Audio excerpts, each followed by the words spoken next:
नमस्कार, आप देख रहे हैं 4 PM और मैं हूं आपके साथ सिमरन।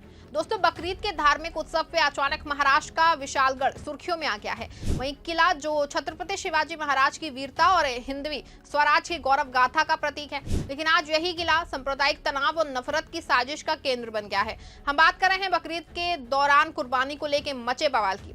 कुछ हिंदू संगठन इसे रोकने की मांग कर रहे हैं, लेकिन बॉम्बे हाई कोर्ट और अब सुप्रीम कोर्ट ने भी इस पर रोक लगाने से इनकार कर दिया है। सवाल यह है, क्या ये विरोध वाकई धार्मिक भावनाओं की रक्षा के लिए है या इसके पीछे कुछ और साजिश है? क्या विशालगढ़ में कुर्बानी का इतिहास हिंदू मुस्लिम एकता की मिसाल है या इसे जानबूझ के विवाद का रूप दे दिया गया है? आज हम अपनी इस 8 मिनट की वीडियो में खोलेंगे सारे राज, सारी सच्चाई तथ्यों के साथ और बेनकाब करेंगे उन ताकतों को, उन नफरत की आग में देश को जलाने की कोशिश कर रहे हैं जो लोग।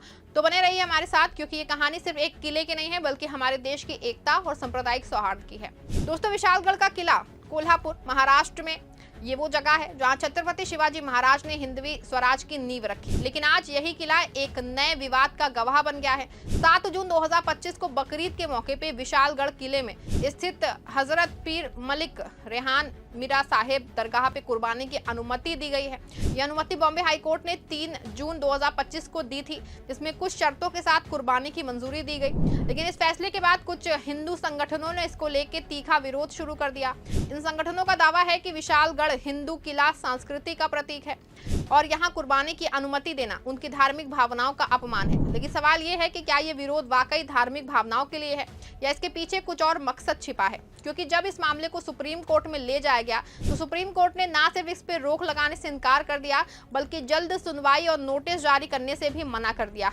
यानी देश की सबसे बड़ी अदालत ने साफ कर दिया है कि इस मामले में तुरंत हस्तक्षेप की जरूरत नहीं है। तो फिर ये हंगामा क्यों हो रहा है? आइए इसकी गहराई में उतरते हैं। बता दें आपको कि विशालगढ़ किले में कुर्बानी कोई नई बात नहीं है। हजरत पीर मलिक रेहान मीरा साहेब दरगाह यहाँ सदियों से मौजूद है और यहाँ बकरीद और उर्स के दौरान कुर्बानी की परंपरा लंबे समय से चली आ रही है। इतिहास गवाह है कि इस किले में हिंदू और मुस्लिम समुदायों ने हमेशा मिलकर के सांप्रदायिक सौहार्द के साथ रहने की मिसाल कायम की है। यहाँ की दरगाह ना सिर्फ मुस्लिम समुदाय के लिए बल्कि हिंदू समुदाय के लिए भी आस्था का केंद्र रही। जी हाँ, आपने सही सुना, इस दरगाह में हिंदू और मुस्लिम दोनों समुदाय के लोग श्रद्धा के साथ आते हैं और कुर्बानी की परंपरा में भी दोनों समुदायों का सहयोग रहा है। स्थानीय लोगों की माने तो विशालगढ़ में कुर्बानी का आयोजन सिर्फ मुस्लिम समुदाय तक सीमित नहीं है। हिंदू समुदाय के लोग भी इस आयोजन में हिस्सा लेते हैं और कई बार इसे सामुदायिक उत्सव की तरह मनाया जाता है। ये परंपरा ना सिर्फ धार्मिक है बल्कि सामाजिक एकता का प्रतीक भी है। लेकिन कुछ संगठन इस ऐतिहासिक सौहार्द को तोड़ने की कोशिश कर रहे हैं। वो इसे हिंदू मुस्लिम विवाद का रंग देना चाहते हैं। आखिर क्यों? क्या ये सिर्फ धार्मिक भावनाएं हैं या इसके पीछे कोई सुनियोजित साजिश है? बता दें आपको, कुछ हिंदू संगठनों की जो विशालगढ़ में कुर्बानी की रोक के लिए सड़कों पर उतर आए हैं, उनका दावा है कि ये किला जो है छत्रपति शिवाजी महाराज का है और यहाँ कुर्बानी हिंदू संस्कृति के खिलाफ है। लेकिन सवाल ये है, क्या ये लोग वाकई शिवाजी महाराज की विरासत की रक्षा कर रहे हैं या सिर्फ नफरत की आग भड़काने का खेल खेल रहे हैं? छत्रपति शिवाजी महाराज का इतिहास उठा के देखिए। वो एक हिंदू ऐसे शासक थे जिन्होंने हिंदू मुस्लिम एकता को बढ़ावा दिया। उनके सेनापति और विश्वास पात्रों में कई मुस्लिम योद्धा शामिल थे। बता दें आपको, सिद्दी इब्राहिम खान गारदी, दौलत खान, सिकंदर और मुस्लिम मावले शिवाजी के प्रमुख अंग थे। सिद्दी इब्राहिम खान शिवाजी के तोपखाने के प्रमुख थे और उन्होंने कई युद्धों में महत्वपूर्ण भूमिका निभाई। इब्राहिम खान गारदी तोपखाने के प्रमुख थे और कई किलों की रक्षा में उनकी अहम भूमिका रही। दौलत खान एक वीर सेनानी थे जिन्होंने शिवाजी महाराज की ओर से कई अभियानों में भाग लिया। सिकंदर एक भरोसेमंद अधिकारी थे जिन्हें शिवाजी ने किलों की रक्षा की जिम्मेदारी दी थी। मुस्लिम मावले जो है शिवाजी की मुरिल्ला सेना के महत्वपूर्ण हिस्से में थे। फिर ये संगठन किस शिवाजी की बात कर रहे हैं? वो शिवाजी तो उनके बनाए नफरत के एजेंडे में फिट नहीं बैठते। ये लोग शिवाजी के नाम का इस्तेमाल करके सिर्फ और सिर्फ सांप्रदायिक तनाव फैलाना चाहते हैं। सोशल मीडिया पे इन संगठनों के मैसेज देखिए। विशालगढ़ में बकरे काटे जाएंगे, हिंदू संस्कृति खतरे में है, हमें अपने धर्म की रक्षा करनी होगी। ये सारे नारे सुनने में तो धार्मिक लगते हैं, लेकिन इसका मकसद है मुस्लिम समुदाय को टारगेट करना, लोगों के बीच में नफरत की दीवार खड़ी करना। और ये कोई नई रणनीति नहीं है। हर बार जब बकरीद या कोई मुस्लिम त्योहार नजदीक आता है तो कुछ लोग इसी तरह का प्रोपेगेंडा शुरू कर देते हैं। लेकिन सच्चाई ये है कि विशालगढ़ में कुर्बानी कोई नई बात तो नहीं है और ये हिंदू मुस्लिम दोनों समुदायों की सहमति से होती रही है। बता दें आपको कि विशालगढ़ की मजार पे बॉम्बे हाईकोर्ट ने 3 जून 2025 को हजरत पीर मलिक रेहान मीरा साहिब दरगाह ट्रस्ट की याचिका पे सुनवाई करते हुए कुर्बानी की अनुमति दी, लेकिन ये अनुमति बिना शर्त नहीं थी। कोर्ट ने साफ कहा कि कुर्बानी निर्धारित जगह पे साफ सफाई और कानून व्यवस्था का पालन करते हुए की जाएगी। यानी कोर्ट ने धार्मिक स्वतंत्रता और कानूनी व्यवस्था के बीच संतुलन बनाया, लेकिन कुछ संगठनों को ये फैसला रास नहीं आया। इन संगठनों ने सोचा कि चलो सुप्रीम कोर्ट में जाके इस फैसले को रुकवाया जाए, लेकिन सुप्रीम कोर्ट ने इनकी याचिका पे ना सिर्फ सुनवाई से इनकार किया बल्कि नोटिस जारी करने और तुरंत सुनवाई करने से भी मना कर दिया। इसका मतलब साफ है कि देश की सबसे बड़ी अदालत को इस मामले में कोई बड़ा विवाद नजर नहीं आया। कोर्ट में माना कि ये धार्मिक स्वतंत्रता का मामला है और इसे रोकने का कोई ठोस आधार नहीं है। बता दें आपको कि हमारा संविधान हर नागरिक को धार्मिक स्वतंत्रता की गारंटी देता है। अनुच्छेद 25 के तहत हर व्यक्ति को अपने धर्म का पालन करने और उसकी प्रथाओं को निभाने का हक है।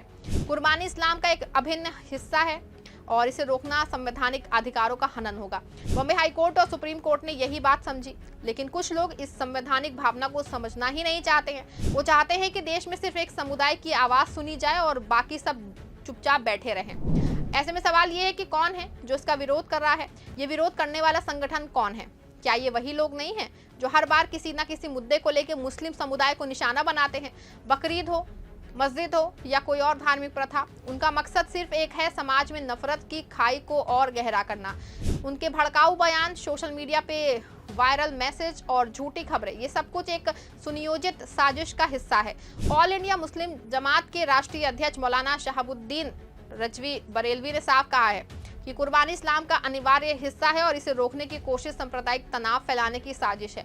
उन्होंने मुस्लिम समुदाय से संयम बरतने और कानून का पालन करने की अपील भी की है, लेकिन सवाल है कि जब मुस्लिम समुदाय कानून का पालन करने को तैयार है तो फिर ये विरोध क्यों? क्या कुछ लोग हर बार बकरीद को विवाद का मुद्दा बनाते हैं? इतिहास गवाह है कि ऐसी नफरत की साजिशों ने देश को कई बार हिंसा की आग में झोंक दिया है और आज भी कुछ लोग उसी तरह की नफरत को हवा दे रहे हैं। वे चाहते हैं कि विशालगढ़ किला भी अयोध्या जैसा विवाद बन जाए, लेकिन एक देशवासी के तौर पे हमारी आपकी कोशिश होनी चाहिए कि ऐसा ना होने पाए। दोस्तों, विशालगढ़ किला सिर्फ पत्थरों और दीवारों का ढांचा नहीं है, ये एकता और सौहार्द का प्रतीक है। यहाँ की दरगाह में हिंदू और मुस्लिम दोनों समुदाय एक साथ आते हैं। बकरीद और उर्स के मौके पे होने वाली कुर्बानी में दोनों समुदायों के लोग हिस्सा लेते हैं। स्थानीय लोग बताते हैं कि ये परंपरा ना सिर्फ धार्मिक है बल्कि सामाजिक एकता को मजबूत करने वाली है। एक स्थानीय हिंदू निवासी ने बताया है कि हमारे लिए ये दरगाह उतनी ही पवित्र है जितनी हमारे मंदिर। हम यहाँ साथ मिलकर के प्रार्थना करते हैं और कुर्बानी के दौरान भी कोई विरोध नहीं होता। ये है असली भारत। ये है वो भारत जहाँ हिंदू और मुस्लिम कंधे से कंधा मिला के चलते हैं, लेकिन कुछ लोग एकता को जो है तोड़ना चाहते हैं। वो चाहते हैं कि हम एक दूसरे से नफरत करें, एक दूसरे पे शक करें। सोचिए, अगर हम इन नफरत फैलाने वालों की बातों में आ गए तो हम अपने बच्चों को क्या सिखाएंगे? नफरत, हिंसा या फिर वो एकता जो विशालगढ़ जैसे किलों में बसती है? ऐसे में साफ है कि हमें ये तय करना है कि हम अपने देश को कहां ले जाना चाहते हैं। ऐसी जगह जहां कुछ लोग शिवाजी महाराज का नाम लेते हैं लेकिन उनकी आदर्शों को भूल ही जाते हैं। वो धार्मिक भावनाओं की बात करते तो हैं लेकिन संविधान को ठुकराते हुए। ऐसे लोग सिर्फ और सिर्फ नफरत की आग भड़काने के लिए हैं। सुप्रीम कोर्ट और बॉम्बे हाई कोर्ट ने साफ कर दिया है कि धार्मिक स्वतंत्रता इस देश का मूलभूत अधिकार है। कुर्बानी पे रोक लगाने का कोई आधार नहीं है और जो लोग इसे रोकना चाहते हैं वो सिर्फ कानून को ही नहीं बल्कि देश की आत्मा को चुनौती दे रहे हैं। ऐसे मौके पे हमें संकल्प लेना चाहिए कि हम नफरत के सौदागारों को कामयाब नहीं होने देंगे। हम अपने देश की एकता और सौहार्द को हर कीमत पे बचाएंगे। विशालगढ़ किला सिर्फ एक किला नहीं है, ये हमारी साझी विरासत है और इस विरासत को बचाना हम सबकी जिम्मेदारी है। अगर आपको वीडियो पसंद आई हो तो इसे लाइक करें, शेयर करें और अपने दोस्तों को बताएं कि सच्चाई क्या है। नफरत के खिलाफ एकता की आवाज बुलंद करें। हम फिर मिलेंगे एक नए मुद्दे के साथ। तब तक के लिए जय हिंद, जय भारत। देखते रहिए 4PM न्यूज़ नेटवर्क।